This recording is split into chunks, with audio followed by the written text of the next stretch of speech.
dito naman po sa Metro Manila, inihahanda ng mga pagdarausan ng libreng screening ng Pacquiao Marquez 4 bukas. Nakatutok si JP Sorian.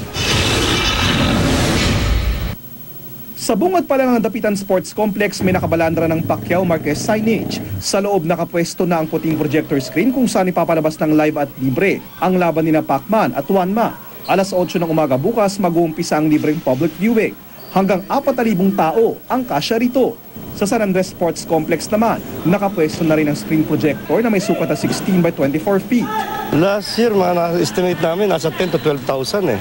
Alas 6 pa lang ng umaga bukas, pwede na raw pumila ang mga tao sa mga public sports complex sa Maynila para mapanood ng ika-4 na pagtutuos ni Pacman at ang itinuturing na isa sa pinakamatinding nakalaban ni Pacquiao, si Marquez. Ipapalabas din ng libre at live ang laban sa Batasan Pambansa noong mga nakaraang laban ni Pacman. Pati sa AFP Gymnasium sa Camp Aguinaldo, marami na rin nagpupustahan kung sino ang mananalo. Kay Manny Pacquiao po ako. Bilang isang Pilipino, gusto ko siya manalo.